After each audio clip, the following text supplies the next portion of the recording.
नमस्कार दोस्तों, कैसे हैं आप सभी। मैं उत्कर्ष आप सभी का स्वागत करता हूं हमारे YouTube चैनल शौर्य अकेडमी में। अगर आप टाइम एंड वर्क से रिलेटेड कॉन्सेप्ट्स को बेसिक से जानना चाहते हैं तो इस वीडियो से पहले हमारी पिछली video time and work part 1 को जाकर देखें।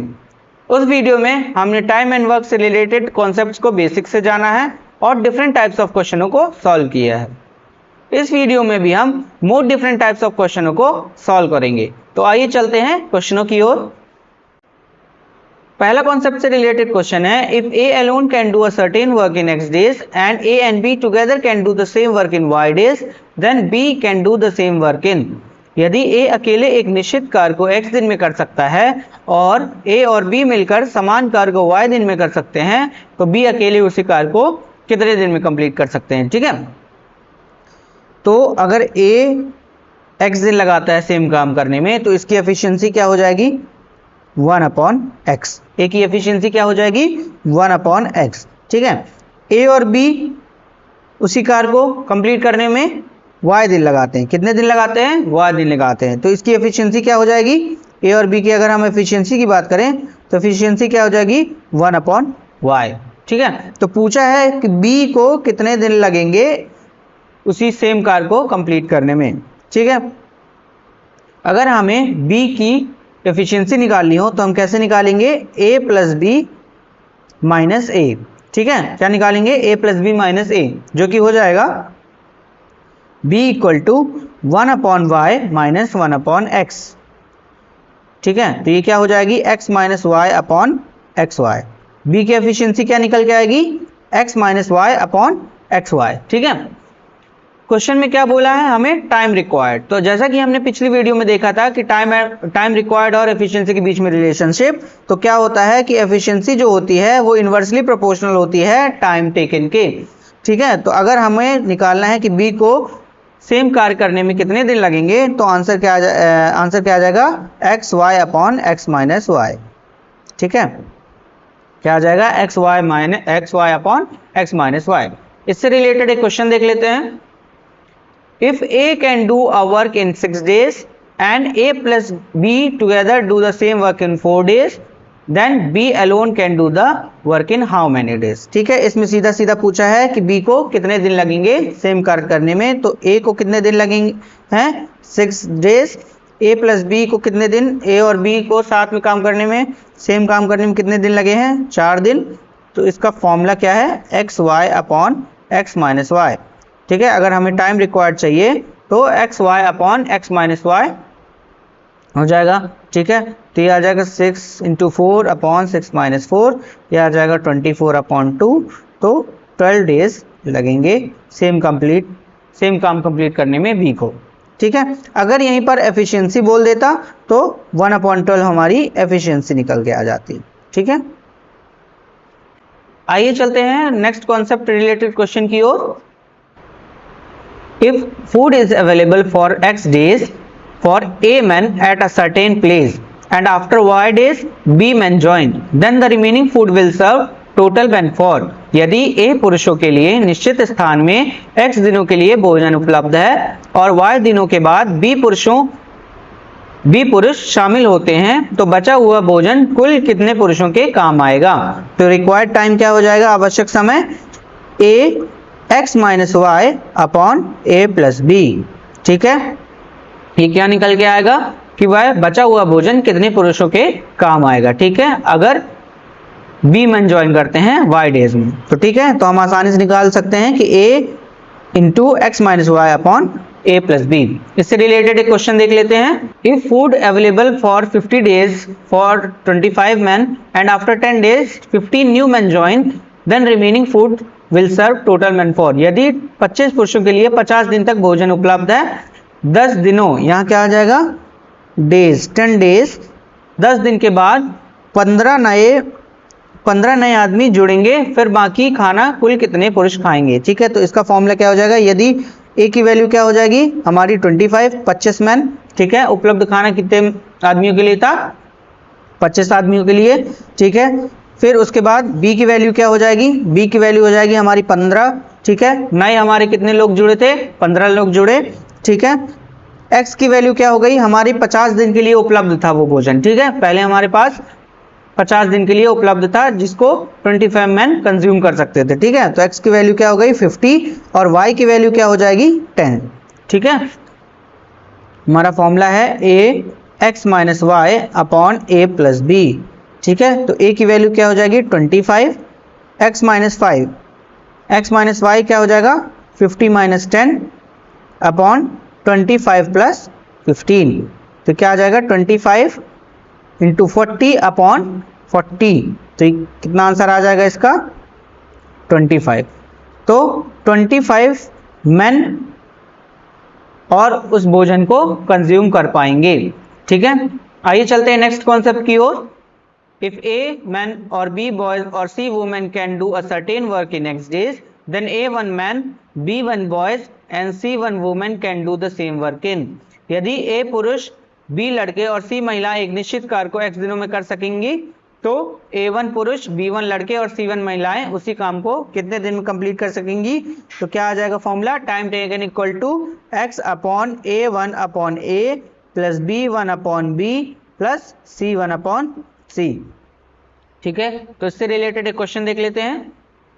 If 5 men, 4 boys and 3 women can do a certain work in 2 days, then 6 men, 8 boys and 3 women can do the same work in, ठीक है। यदि 5 पुरुष, 4 लड़के, 3 महिलाएं एक निश्चित कार्य को 2 दिन में कर सकेंगे, तो 6 पुरुष, 8 लड़के और 3 महिलाएं उसी कार्य को कितने दिन में कंप्लीट कर सकेंगे, ठीक है। तो फॉर्मूला क्या है हमारा, x upon A1 upon A plus B1 upon B plus C1 upon C, ठीक है। तो x की वैल्यू क्या आ गई हमारी 2 डेज, ठीक है।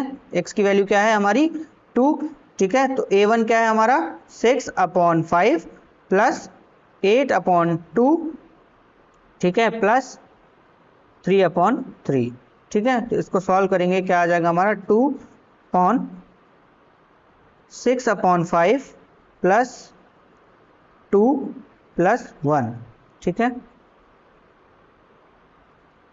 ये कितना आ जाएगा 6 प्लस 10 प्लस 5 अपॉन 5 जो कि आ जाएगा 10 अपॉन 16 प्लस 5 जो कि जाएगा 10 अपॉन 21, ठीक है। तो 10 अपॉन 21, ठीक है, डेज लगेंगे इन तीनों को, 6 पुरुष, 8 लड़के और 3 महिलाओं को अगर साथ में कंप्लीट करेंगे वो काम, तो कितने दिन लगेंगे 10 अपॉन 21 डेज, ठीक है। तो आइए चलते हैं नेक्स्ट कॉन्सेप्ट की ओर। The comparison of rate of work is called the efficiency of doing work. किए गए कार्य की दर की तुलना को कार्य करने की दक्षता कहा जाता है, ठीक है। Efficiency is inversely proportional to the number of days. जैसा कि हमने पिछली वीडियो में भी देखा था कि जो एफिशिएंसी और नंबर ऑफ डेज के बीच में रिलेशन क्या हो जाएगा कि efficiency is inversely proportional to the number of days, ठीक है। इसको हम कैसे लिख सकते हैं, E is inversely proportional to the number of days, ठीक है। अगर हम प्रोपोर्शनल साइन हटाते हैं तो ये क्या हो जाएगा E equal to K upon D, ठीक है। तो इसको कैसे लिखा जा सकता है ED इक्वल टू K, ठीक है। क्या लिखा जा सकता है ED इक्वल टू K। इसका क्या मतलब हुआ कि E1 D1 equal to E2 D2, ठीक है। इससे रिलेटेड एक क्वेश्चन देख लेते हैं। 3 persons can complete the work in 3 days, 4 days and 5 days respectively. Find the ratio of their efficiency। 3 व्यक्ति को कार्य को क्रमशः 3 दिन, 4 दिन और 5 दिन में पूरा कर सकेंगे, ठीक है। तो उनकी दक्षता का अनुपात ज्ञात करें। अगर एफिशिएंसी हम ऑफ फर्स्ट पर्सन निकालें तो क्या आ जाएगी हमारी 1/3, ठीक है। सेम अगर एफिशिएंसी ऑफ सेकेंड पर्सन निकालें तो क्या आ जाएगी 1/4 और थर्ड पर्सन निकालें तो क्या आ जाएगी 1/5, ठीक है। तो इनके बीच में क्या निकालना है, रेशियो निकालना है। एफिशिएंसी के बीच में रेशियो निकालना है, तो हम इन सब का एलसीएम ले लेंगे। तो इन सब का एलसीएम क्या आ जाएगा 60, ठीक है। इन सब का एलसीएम क्या आ जाएगा 60 आ जाएगा, ठीक है। तो 3 × 4 × 5 करेंगे तो 60 आ जाएगा, ठीक है। तो इनके बीच में अगर हमको रेशियो फाइंड करना है कुछ इस तरीके से फाइंड करेंगे, तो इसके बीच में क्या रेशियो आ जाएगा, यह आ जाएगा हमारा 1/3 × 60 रेशियो 1/4 × 60 रेशियो 1/5 × 60। तो इनका बीच में रेशियो क्या आ जाएगा हमारा ये कितना आ जाएगा 20:15:12। ठीक है, तो हमारा आंसर क्या आ जाएगा 20:15:12। ठीक है, नेक्स्ट कॉन्सेप्ट देख लेते हैं। If A can do a work in X days and B is R% more efficient than A, then B alone can do the same work in। ठीक है, इसका क्या मतलब हुआ कि यदि A किसी कार्य को X दिन में कर सकता है, ठीक है, और B A से R% अधिक कुशल है, ठीक है, तो B अकेले उसी कार्य को कितने दिन में करेगा, तो उसके लिए क्या फॉर्मूला हो जाएगा X × 100/100 + R। ठीक है, इसके लिए ये फॉर्मूला हो जाएगा। ठीक है, तो आइए चलते हैं, इससे रिलेटेड एक क्वेश्चन देख लेते हैं। A can do a work in 10 days, B is 20% more efficient than A, then B alone can do the same work in। A एक कार्य को 10 दिन में पूरा कर सकता है, B A से 20% अधिक कुशल है, तो B अकेले उस कार्य को कितने समय लगाएगा। ठीक है, इस कार्य को करने में कितना समय लगाएगा। ठीक है, इसका हमने फॉर्मूला देखा है X × 100/100 + R। ठीक है, तो X की वैल्यू क्या हो जाएगी हमारी, X की वैल्यू हो जाएगी 10। ठीक है, R की वैल्यू क्या हो जाएगी 20। ठीक है, तो X की वैल्यू क्या हो गई 10। ठीक है, 100/100 + 20। ठीक है, ये क्या आ जाएगा 100/120 × 10। ठीक है, इसकी क्या वैल्यू आ जाएगी हमारी 100/12। तो 100/12 डेज लगेंगे उसको कार्य को कंप्लीट करने में। ठीक है, आइए चलते हैं नेक्स्ट कॉन्सेप्ट की ओर। A can do a work in M days and B can do the same work in N days if they work together and total wages are then। ठीक है, अगर क्वेश्चन पूछता है कि A एक कार्य को M दिनों में कर सकता है, A एक काम को M दिनों में कर सकता है, B वही काम को कितने दिन में कर सकता है, B उसी काम को N दिन में कर सकता है। अगर A और B उसी काम को साथ में करेंगे तो उनको जो वेज मिलेगा, जो उनको मजदूरी होगी, वो कितनी मिलेगी R। ठीक है, तो पूछ सकता है क्वेश्चन में A का भाग बताइए या फिर B का भाग बताइए। ठीक है, उस वेज में, उस मजदूरी में A का क्या भाग होगा और B का क्या भाग होगा, यह पूछ सकता है क्वेश्चन में। ठीक है, तो इससे रिलेटेड एक एग्जांपल भी देख लेते हैं। A can do a work in 5 days and B can do the same work in 10 days। ठीक है, if they work together and total wages 300, then what will be the part of B।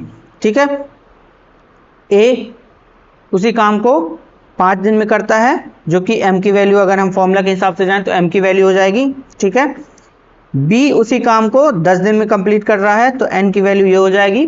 ठीक है, veg कितना है, मजदूरी कितनी है 300 रुपये। ठीक है, तो हमें क्या पूछा है, B का भाग क्या होगा। ठीक है, अगर हम पार्ट ऑफ B निकालेंगे तो क्या हो जाएगा हमारा M/M + N × R। ठीक है, M की वैल्यू क्या है 5 है, M + N क्या हो जाएगा 5 + 10। ठीक है, × 300। ठीक है, तो इसकी क्या वैल्यू आ जाएगी 5/15 × 300, ये आ जाएगा 20 और ये आ जाएगा 100।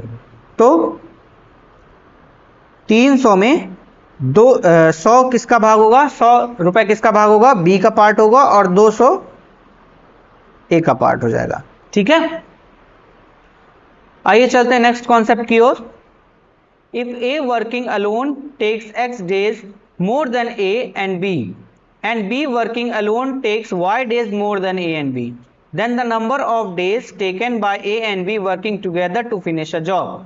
ठीक है, इसका क्या मतलब हुआ कि यदि A को अकेले काम करने में A और B से X दिन अधिक लगते हैं। ठीक है, अगर कोई काम को A और B साथ में मिलकर कर रहे हैं, ठीक है, तो अगर उसी कार्य को A अकेले करता है तो कितने दिन अधिक लगते हैं, X दिन अधिक लगते हैं। ठीक है, अगर उसी काम को B अकेले करता है तो कितने दिन लगते हैं, Y दिन लगते हैं। ठीक है, तो पूछ सकता है क्वेश्चन में कि then the number of days taken by A and B both working together. अगर A और B साथ में काम करते हैं तो कितने दिन लगेंगे, तो हमारा फॉर्मूला क्या हो जाएगा √X × Y। ठीक है, इस फॉर्मूला की मदद से हम निकाल पाएंगे कि A और B कितने दिनों में काम कंप्लीट कर सकते हैं। ठीक है, तो इससे रिलेटेड एक क्वेश्चन देख लेते हैं। If A working alone takes 6 days more than A and B working alone takes the 9 days more than A and B working together, then the number of days taken by A and B working together to finish a job. ठीक है, A कितना समय लेता है ज़्यादा, 6 दिन ज़्यादा लेता है, B कितना समय ले रहा है, 9 दिन ज़्यादा लेता है। तो अगर हमसे पूछा है कि A और B कितना समय लेंगे, तो रूट एक्स इंटू वाई, ठीक है, तो रूट एक्स इंटू वाई क्या आ जाएगा, 6 इंटू 9 जो कि आ जाएगा रूट 54। इसको लिख सकते हैं हम 3 रूट 6, ठीक है, क्या लिख सकते हैं 3 रूट 6। तो 3 रूट 6 डेज में ए और बी साथ में काम करेंगे तो कंप्लीट कर सकेंगे। ठीक है, अगर आपको यह वीडियो अच्छी लगी हो तो आप वीडियो को लाइक करें, चैनल को सब्सक्राइब करें और अपने दोस्तों को शेयर करें। Thank you.